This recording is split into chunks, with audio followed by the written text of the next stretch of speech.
اور نبی صلی اللہ علیہ وسلم کی اس پہ بہت شدید لعنت ہے، بہت شدید وعید ہے. تو یہ بالکل اللیگل ہے اسلام میں کہ عورت کے پچھلے راستے سے اس سے ہم بستری کی جائے. جو لوگ لڑکوں سے بدفعلی کے عادی ہوتے ہیں ان کو یہ ایک چسکا لگ جاتا ہے، تو یہ حرام ہے، ناجائز ہے، کیونکہ اللہ نے بتا دیا کہ یہ تمہارے لیے بمنزلہ کھیت کے ہیں. تو اس میں قرآن نے وہ جو سوال تھا نا اس کی طرف اشارتاً جواب دے دیا، اور آگے فرمایا فاتو حرسکم، تم اپنے کھیت کے پاس آؤ، یعنی پیداوار بڑھانے کا جو ذریعہ ہے اس جگہ کی طرف آؤ، انا شئتم، جیسے چاہو، یعنی باقی جس طرح سے تم چاہو زوجہ سے ہم بستری کر سکتے ہو، اس میں کوئی خاص طریقہ متعین نہیں ہے. میاں بیوی کا ایک دوسرے سے کوئی پردہ نہیں ہے. ہن لباس لکم وانتم لباس لہن، یہ دونوں ایک دوسرے کے لیے لباس ہیں. تو اس میں طریقہ کار کوئی بھی ہو سکتا ہے، کسی بھی طرح سے کرنا چاہو ایک دوسرے سے لطف اندوز ہو سکتے ہو. لیکن فاتو حرسکم، آنا موضع حرس میں ہے. حرس کا مطلب وہ اس جگہ کی طرف آنا ہے جہاں سے نسل بڑھتی ہے، کسی اور راستے کی طرف. اس سے صاف طور پر جو ہے نا وہ جو فاسق فاجر لوگوں کی جو برائی ہے، جو لڑکوں سے بدفعلی کے نتیجے میں پیدا ہوتی ہے، اس کا اللہ نے قلع قما کر دیا کہ اس کی اسلام میں بالکل اجازت نہیں ہے. باقی طریقہ کار کیا ہوگا یہ تمہارے اوپر، اس کی اللہ نے تمہیں اجازت دی ہے. وَقَدِّمُوا لِأَنفُسِكُمْ، اور چونکہ بار بار حرس کا تذکرہ ہو رہا ہے کہ نسل بڑھانے کا، اس لیے اللہ نے فرمایا کہ قدموا لانفسکم، اپنی ذات کے لیے فیوچر میں انتظام کرو. قدموا کا مطلب آگے بھیجو اپنی ذات کے لیے سرمایہ. کیا مطلب؟ کہ جب زوجہ سے ہم بستری کرو تو نیت اولاد کی ہونی چاہیے، تاکہ وہ اولاد دنیا میں بھی اور آخرت میں بھی تمہارے لیے ذخیرہ بن جائے. تو یہ نسل بڑھانے کی بہت زبردست ترغیب ہے اس آیت میں. اور اس آیت میں اللہ نے عورت کا کہ بہت ساری ذمہ داریوں میں سے ایک بڑی ذمہ داری کا بھی بیان بتا دیا کہ عورت کو اللہ نے بنایا ہے. جو مرد اور عورت کا جو فرق رکھا ہے نا، اس فرق کی بڑی وجہ یہی ہے کہ مرد کے اسپم کو اللہ نے بیج کے طور پہ پیدا کیا ہے اور عورت کو اللہ نے زمین کے طور پہ. تو بیج اور زمین کے ملاپ کا بنیادی مقصد ہی نسل بڑھانا، پیداوار بڑھانا ہوتا ہے، نہ یہ کہ نسل روکنا. آج فیملی پلاننگ والوں نے اس آیت کی دھجیاں اڑا دی ہیں، اور جو پوری دنیا میں ایک بےہودہ قسم کی تحریک چل رہی ہے، یہ آیت بالکل اس کی نفی کر رہی ہے. اس لیے اللہ نے فرمایا اچھا، اللہ نے اس کا بھی جواب دے دیا کہ جو فیملی پلاننگ والے کہتے ہیں نا نسل بڑھنے سے تمہارا نقصان ہوگا، خرچے بڑھ جائیں گے، تو اللہ فرماتا ہے قدموا لانفسکم، تمہارا فیوچر بن جائے گا، سنور جائے گا. کیونکہ اولاد پہ اتنی انویسٹمنٹ نہیں ہوتی جتنا اس کا آؤٹ پٹ ہوتا ہے. ان پٹ کم ہے، آؤٹ پٹ زیادہ ہے. انویسٹمنٹ کم ہے، اس کے جو پروفٹ ہے وہ زیادہ ہے، دنیا میں بھی اور آخرت میں بھی. تو اللہ نے فرمایا اپنے نفس کے لیے، فیوچر کے لیے انتظام کرو، بڑھاپے کے لیے انتظام کرو. تمہارے بیٹے ہوں گے، بیٹیاں ہوں گی، پوتے ہوں گے، نواسے ہوں گے، بہویں ہوں گی. یہ دنیا کا مستقبل اور آخرت کا مستقبل کیا ہے. جو عبداللہ بن عمر رضی اللہ تعالیٰ عنہ نے جب نکاح کا ارادہ ترک کیا تو آپ کی جو ہمشیرہ تھی حضرت حفصہ، انہوں نے فرمایا کہ نکاح کرو، تمہارے اولاد ہوگی، دنیا سے جاؤ گے تو تمہارے لیے دعائیں مانگے گی. تو یہ آخرت کے لیے ذخیرہ ہے. تو اس لیے اللہ نے فرمایا کہ آخرت کے لیے ذخیرہ کرو. واتقوا اللہ، اور اللہ سے ڈرو. واعلموا انکم ملاقوہ، اور جان لو کہ تم نے ایک دن اللہ سے ملاقات کرنی ہے. اس کی ابتدا ہوتی ہے وَلَوْ أَنَّنَا نَزَّلْنَا إِلَيْهِمُ الْمَلَائِكَةَ وَكَلَّمَهُمُ الْمَوْتَى. مشرکین مکہ بیہودہ قسم کے مطالبے کیا کرتے تھے، آپ یہ والا معجزہ دکھا دیں، آپ یہ معجزہ دکھا دیں. کچھ معجزے تو دکھائے بھی، لیکن ان کے ہر بات کا جواب نہیں دیا جائے گا. اللہ نے فرمایا کہ اگر ہم آسمان سے فرشتے نازل کریں اور مردے زندہ ہو کے ان سے بات کرنا شروع کر دیں تو بھی یہ ایمان نہیں لے کر آئیں گے. جو ضدی اور ہٹ دھرم ہوتے ہیں ان کے سامنے جتنے مرضی دلائل کے انبار لگا دو، انہوں نے نہیں ماننا. تو اس لیے آپ پریشان نہ ہوا کریں ان کے بیہودہ مطالبوں سے. آپ کا کام ہے دعوت اور تبلیغ کرنا، آپ اپنا پیغام پہنچاتے رہیں. تو اس میں ہمیں بھی یہ پیغام ہے بھائی، ہم حق بات بیان کرتے رہیں گے، کوئی مانے اس کی مرضی، نہ مانے اس کی مرضی. تو ٹینشن لینے کا نہیں ہے. اچھا، اس میں ایک آیت یہ بھی ہے، چونکہ کچھ آیتیں میں ایسی بیان کرتا ہوں جس کی لوگ غلط تفسیر بتاتے ہیں، اس لیے میں وہ اس لیے بیان کرتا ہوں تاکہ غلط تفسیر سے لوگ ہوشیار رہیں، غلط تفسیر میں نہ پڑیں. یہ جو آیت ہے وَإِن تُطِعْ أَكْثَرَ مَنْ فِي الْأَرْضِ يُضِلُّوكَ عَنْ سَبِيلِ اللَّهِ، اے نبی آپ اگر زمین میں اکثریت کی اتباع کریں گے تو یہ آپ کو اللہ کے راستے سے گمراہ کر دیں گے. آج کل اس کا ایک غلط مطلب بیان کیا جا رہا ہے. کوئی نیا فرقہ امت میں اٹھتا ہے، کوئی نئی بات لے کر آتا ہے مارکیٹ میں جو اس سے پہلے کبھی کسی نے سنی نہیں ہوتی. جب علماء رد کرتے ہیں کہ بھائی پوری امت ایک طرف جا رہی ہے، تم 1.5 اینٹ کی الگ مسجد کیوں بنا رہے ہو، تو وہ دلیل میں آیت پیش کرتے ہیں کہ تم اگر اکثریت کو فالو کرو گے تو گمراہ ہو جاؤ گے. دیکھو قرآن کہہ رہے اکثریت کو فالو مت کرنا. او بھائی یہ مطلب آیت کا نہیں ہے. یہ نبی صلی اللہ علیہ وسلم کے دور میں نازل ہوئی جب اکثریت کافروں کی تھی، دنیا شرک اور کفر سے بھری ہوئی تھی. اس میں اکثریت سے مسلمانوں کی اکثریت مراد نہیں ہے، کیونکہ مسلمانوں کی اکثریت کو تو فالو کرنے کا حکم دیا گیا ہے. مسلمانوں میں اکثریت گمراہی پہ جمع نہیں ہو سکتی. جب کوئی ایمان والے ہیں، قرآن و سنت کو حجت مانتے ہیں، تو ان میں اکثریت، بہت اکثریت کا کسی بات پہ جمع ہونا یہ اس کے برحق ہونے کی ایک بہت بڑی علامت ہے. حدیث میں آتا ہے من شذ عن جماعت المسلمین شذ فی النار، جو مسلمانوں کی جماعت سے الگ ہوگا تو اللہ قیامت میں جب مسلمانوں کو دھڑ دھڑ جنت میں داخل کر رہے ہوں گے نا، اس کو بولیں گے تو الگ ہو جائے یہاں سے. یہ حدیث ہے کہ تو وہاں بھی 1.5 انچ کی الگ مسجد بنا کے بیٹھا ہوا تھا کہ نیا فرقی نکالی بھی تھی تو نے، فرقی چھوٹی سی، فرقے بھی نہیں ہیں ابھی، فرقیاں آ رہی ہیں، چھوٹی چھوٹی فرقیاں. یہ بچے نے پیشاب کیا بھائی، پہلے بھی ہم نے سمجھایا ہے بچوں کو، چھوٹے بہت چھوٹے بچوں کو مت لایا کریں، اور اگر ہاں کر دے تو پھر غائب بھی ہو جاتے ہیں وہاں سے. یہ تو غلط ہو گیا نا.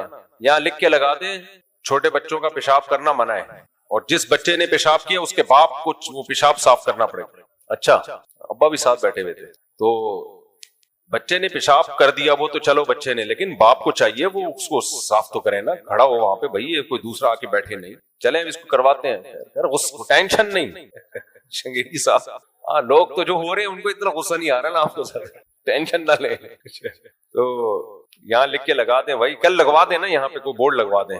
میں نے تو پہلے بھی کہا ہے بورڈ بھی لگوا دیں، اور کیمرے میں پھر دیکھیں، کیمرے چاروں طرف لگے ہوئے ہیں، یہ کس دن کام آئیں گے. اب اس دفعہ تو معاف کر دیا، اب اگر کسی بچے نے پیشاب کیا تو کیمرے میں ہم نکالیں گے، اس کے ابا کی تصویر فیس بک پہ شائع کریں گے. ہاں کہ دیکھو یہ اپنے بچے کو لایا تھا، بچہ پیشاب کر کے نکل لیا یہاں سے، اور یہ ابا بھی پتلی گلی سے نکل لیے. تو یہ حل ہے. تو میں یہ کہہ رہا تھا چھوٹی چھوٹی فرقیاں نکل رہی ہیں، فرقیاں.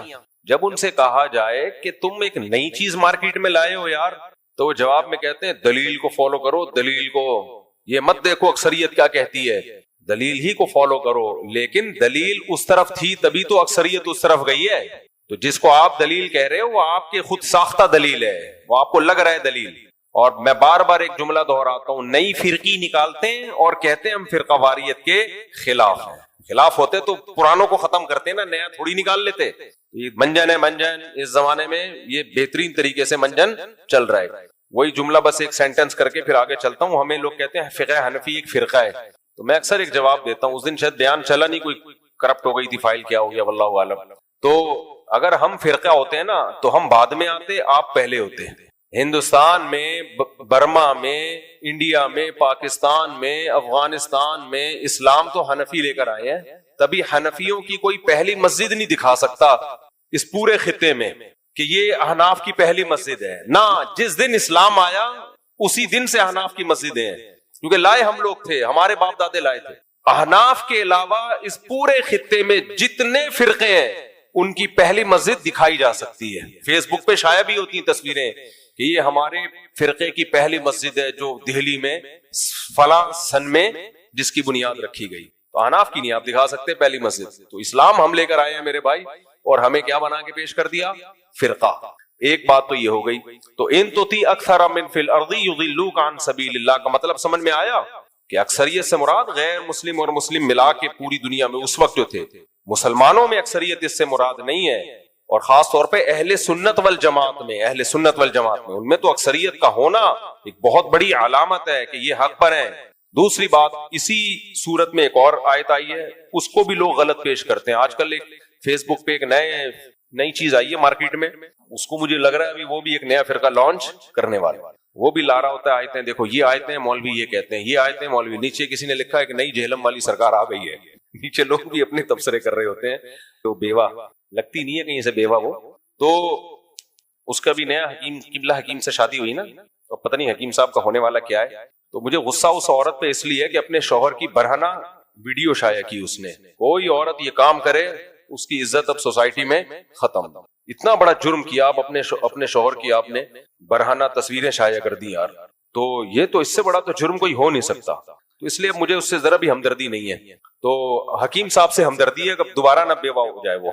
تو وہ کوئی ویڈیو اس کی آئی ہوئی تھی، کسی نے لکھا کہ کاش فیس بک پہ تھوکنے کا آپشن ہوتا. اتنی ٹیکنالوجی نے ترقی کی ہے مگر یوٹیوب اور فیس بک پر تھوکنے کا آپشن لائک اور ڈس لائک کرنے کا ہے، تھوکنے کا بھی آپشن ہوتا ہے۔ خیر، تو ایک تو یہ آیت کا غلط مطلب، دوسرا ایک اور آیت جو آج کل ایک نئی فرقی آئی بھی ہے اس نے پڑھنا شروع کر دی اور یہ بھی لوگ بہت سارے پڑھ رہے ہیں، وہ کیا ہے؟ ان الذین فرقوا دینہم وکانوا شیعا لست منہم فی شیء، جنہوں نے اپنے دین کے ٹکڑے کر دیے اور ٹکڑوں میں تقسیم ہو گئے، اے نبی آپ کا ان سے کوئی تعلق نہیں ہے۔ تو یہ آیت پیش کی جاتی ہے فرقوں کے خلاف کہ دیکھو یہ اتنے سارے فرقے ہیں، یہ فلانا فرقہ ڈمکانا فرقہ۔ اس آیت کا مطلب کیا ہے؟ جو دین برحق سے ٹوٹ کے الگ ہو گئے، دین برحق سے ٹوٹ کے الگ ہو گئے، جو دین برحق پر قائم ہے وہ تو فرقوں میں شامل ہی نہیں ہے، جو دین برحق سے ٹوٹ کے الگ ہو گئے۔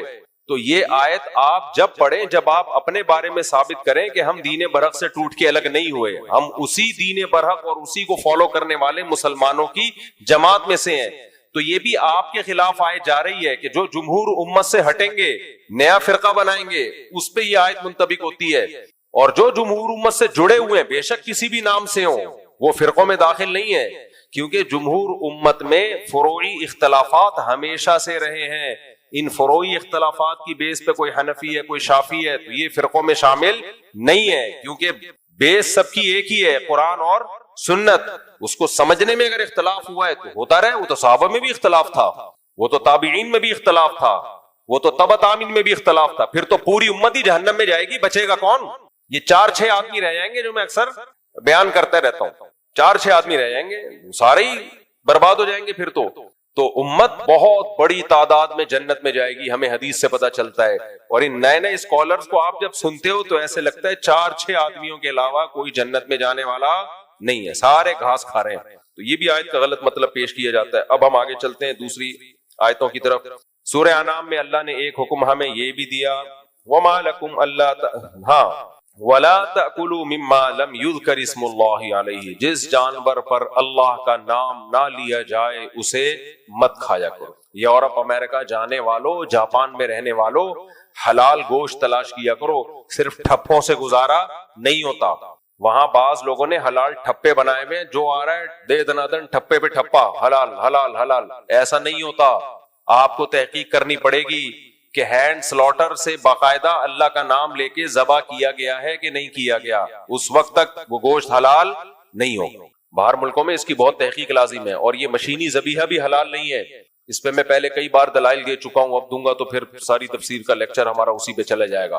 ہاتھ سے باقاعدہ اللہ کا نام لے کے ذبح کیا گیا ہو، ادروائز آپ کے لیے وہ میٹ کھانا حلال نہیں ہے۔ سمجھتے ہو؟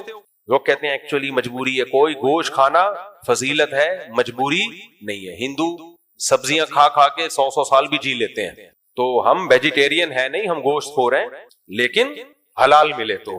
گوشت خور کا مطلب یہ نہیں ہے کہ جو بھی گوشت مل گیا متزل ہلا لیا، جو ملا کھا لیا، ایسا نہیں ہے۔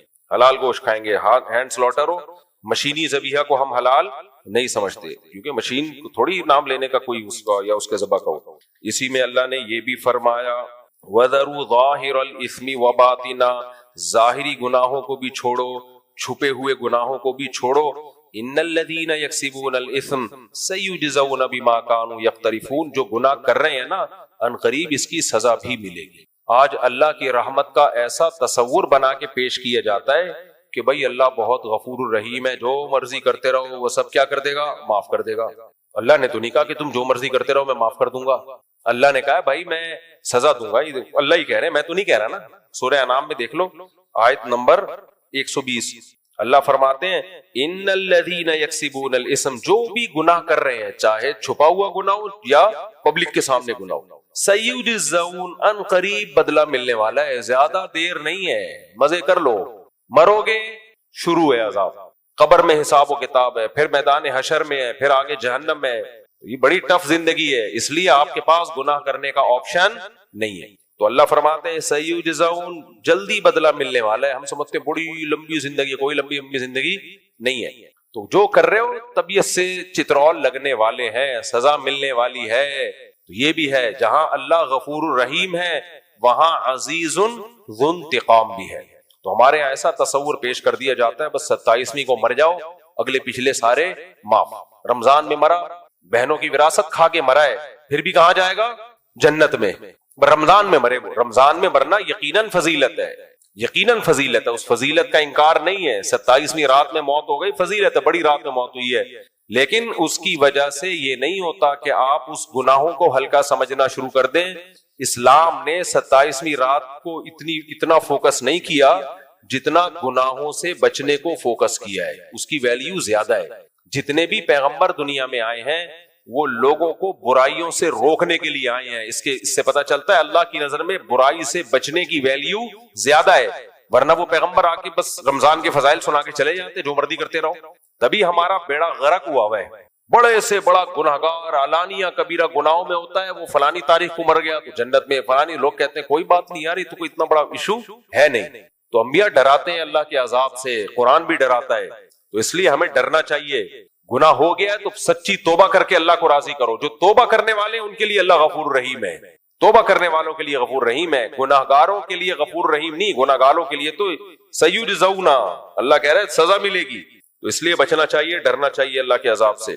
آگے ہم چلتے ہیں اس آیت سے. یا معشر الجن قد استکثرتم من الانس، اللہ نے قرآن میں فرمایا جنات سے خطاب کر کے کہ تم انسانوں سے تعداد میں زیادہ ہو. اس سے ہمیں یہ بھی پتہ چلتا ہے کہ جنات کی آبادی انسانوں کی آبادی سے زیادہ ہے. سائنس نہیں مانتی جنات کو تو نہ مانے، سائنس انکار بھی نہیں کر سکتی. بھائی جو چیز آپ کی پہنچ سے بالاتر ہے تو آپ کو کیا پتا وہ ہے یا نہیں ہے. سائنس نے کبھی یہ دعویٰ کیا ہی نہیں ہے کہ ہم نے سب کچھ ہمیں پتہ چل گیا ہے. بہت ساری مخلوق اللہ نے ایسی بنائی ہے جو مادی مخلوق ہی نہیں ہے، تو وہ ٹریس